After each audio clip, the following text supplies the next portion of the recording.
Hello students, कैसे हैं? पढ़ाई चल रहा है। चलिए, इस लॉकडाउन में खूब बढ़िया से पढ़ाई करना है। आज हम इस वीडियो के माध्यम से रेगुलेशन ऑफ किडनी फंक्शन पढ़ेंगे। रेगुलेशन ऑफ किडनी, जो किडनी अपना कार्य करता है उसका नियंत्रण कैसे होता है। Regulation of kidney function headings के द्वारा हम लोग देखेंगे। तो यहाँ है कि मॉनिटर्ड में संचालन और रेगुलेटेड में नियंत्रण बाय हार्मोनल फीडबैक मैकेनिज्म। कहने का मतलब हुआ कि किडनी फंक्शन का रेगुलेशन हार्मोनल फीडबैक मैकेनिज्म के द्वारा होता है। इसमें रेगुलेशन के लिए 3 जो सिस्टम है वो काम करता है: हाइपोथैलेमस, जीजीए और हार्ट। इस तीनों को हम लोग बारी बारी से देखते हैं कि कैसे ये तीनों स्ट्रक्चर किडनी फंक्शन के रेगुलेशन में भाग लेता है, इन्वॉल्व होता है। हाइपोथैलेमस ये ब्रेन का एक भाग है। हाइपोथैलेमस क्या है? ब्रेन का भाग है, मस्तिष्क का भाग है, जो किडनी फंक्शन को रेगुलेट करता है। किस रूप में करता है? जब हम लोग के शरीर में बॉडी फ्लूइड वॉल्यूम या ब्लड वॉल्यूम या आयनिक कंसंट्रेशन जब चेंज होता है शरीर का, तो हमारे शरीर में जो है ऑस्मो रिसेप्टर होता है, वो एक्टिवेट होता है और वो अपना कार्य करता है। इस चीज़ को समझने के लिए हम लोग इस एरो डायग्राम को समझते हैं। जब हम लोग के शरीर में excessive loss of body fluid होता है, मतलब शरीर का जो फ्लूइड है अगर वो ज़्यादा लॉस हो जाता है तो क्या होता है? तो उस समय ऑस्मो रिसेप्टर्स एक्टिवेट होगा, जो हम लोग इधर देखे थे। तो जब शरीर का फ्लूइड जो है लॉस होगा तो कौन एक्टिवेट होगा? Osmo receptor. और ये ऑस्मो रिसेप्टर हाइपोथैलेमस को एक्टिवेट करेगा। हाइपोथैलेमस जो ब्रेन का एक भाग है, हम लोग देखे थे।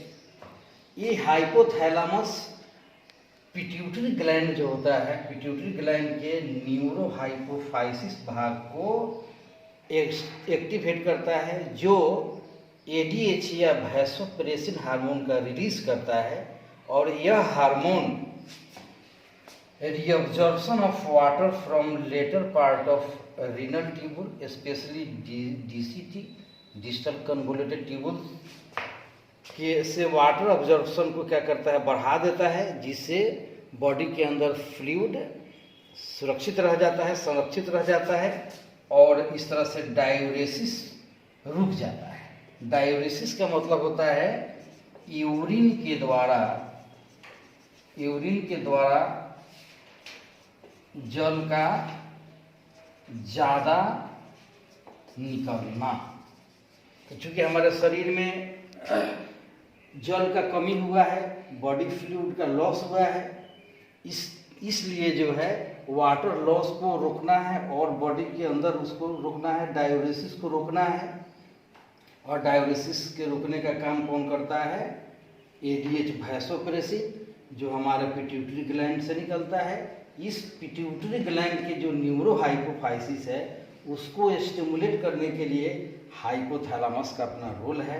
और इस हाइपोथैलेमस के एक्टिवेट करने के लिए ऑस्मो रिसेप्टर होता है, और ऑस्मो रिसेप्टर तब एक्टिवेट होगा जब लॉस ऑफ बॉडी फ्लूइड होगा।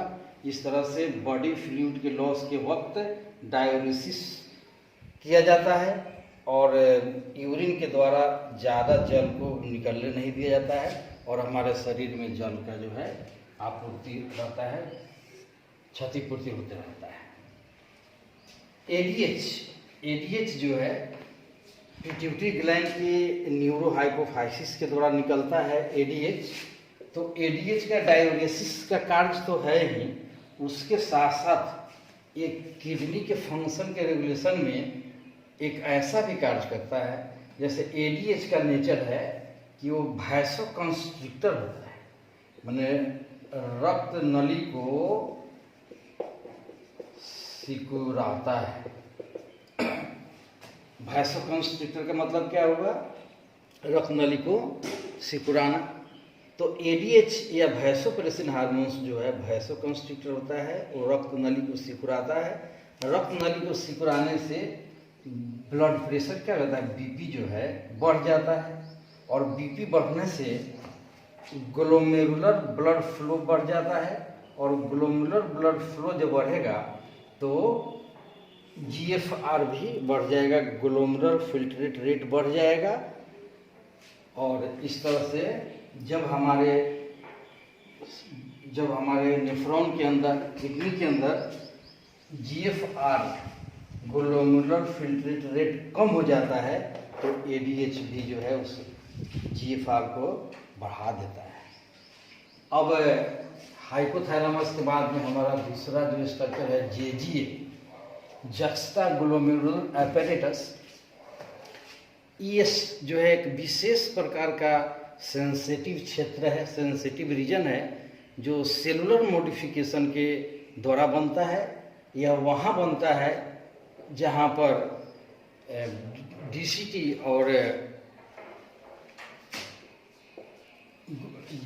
और ग्लोमेरुलस जो है मिलता है।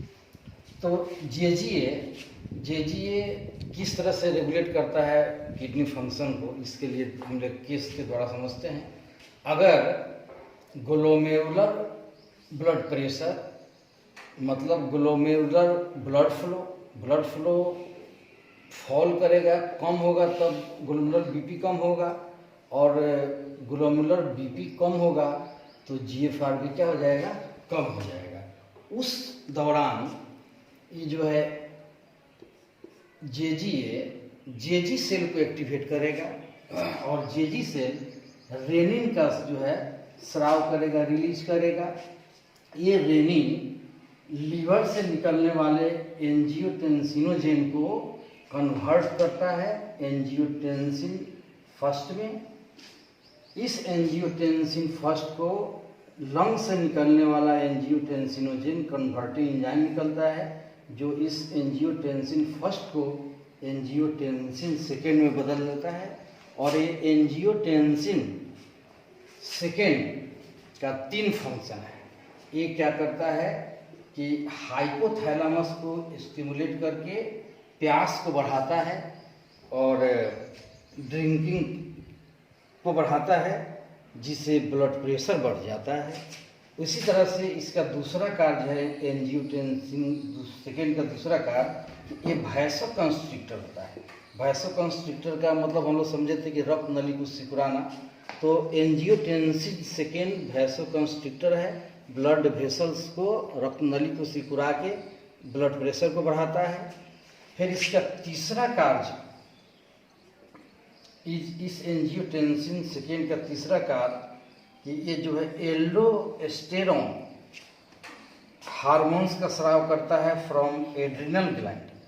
एड्रिनल ग्लैंड के कॉर्टेक्स भाग से एल्डोस्टेरोन के हार्मोन्स का रिलीज करवाता है, जो सोडियम और वाटर का रीअब्जॉर्प्शन डीसीटी में बढ़ा देता है, जिससे भी ब्लड प्रेशर बढ़ जाता है।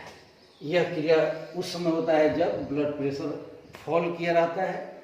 इस फॉल ब्लड प्रेशर को यहाँ पर इंक्रीज कर दिया जाता है, और इस पूरे मेकानिज्म को हम लोग रेनिन एंजियोटेंसिन मेकानिज्म कहते हैं। अब हम लोग तीसरा स्ट्रक्चर जो हमारा हार्ट है, हार्ट का हम लोग देखते हैं। में हार्ट का भी भूमिका है। जब ब्लड प्रेशर जो है इंक्रीज कर जाता है, या फिर blood flow increase in atria, जो हार्ट का एक चेम्बर है उसमें ब्लड फ्लो अगर बढ़ जाएगा, मतलब बीपी बढ़ जाएगा, तो उस समय एट्रिया के वाल पर एक खिंचाव आएगा, एक स्ट्रेच आएगा, जो एएनएफ एट्रियल नाइट्रोयूटेरिक फैक्टर का स्राव करेगा। और वो एएनएफ जो है 2 तरह के इफेक्ट डालता है। एएनएफ जो है वैसोडाइलेटर होता है। वैसोडाइलेटर का मतलब होता है ये जो है ब्लड वेसल्स को, रक्त नली को फैलाता है। वैसोडाइलेटर का मतलब क्या हुआ कि ये रक्त नली को, ब्लड वेसल्स को फैलाता है। तो ब्लड वेसल्स जब फैलेगा तो डिक्रीज बीपी, ब्लड प्रेशर क्या हो जाएगा, घट जाएगा। फिर इसका दूसरा प्रभाव है, इस एएनएफ का दूसरा प्रभाव, वो इनहिबिट्स मतलब रोकता है रिलीज ऑफ रेनिन। रेनिन के रिलीज को रोकता है, और जब रेनिन का रिलीज रुक जाएगा तो चेकॉन रुक जाएगा। रेनिन एंजियोटेंसिन मेकानिज्म जो हम लोग देखे हुए थे, रेनिन एंजियोटेंसिन मेकानिज्म जब ये रुक जाएगा तो फिर ब्लड प्रेशर क्या हो जाएगा, घट जाएगा। इस तरह से हार्ट की भी जो है, किडनी के फंक्शन में जो है उसका रोल है अपना, ये बढ़े हुए बीपी को घटाता है। इस तरह से किडनी फंक्शन को रेगुलेट किया जाता है। आज की वीडियो में इतना ही है।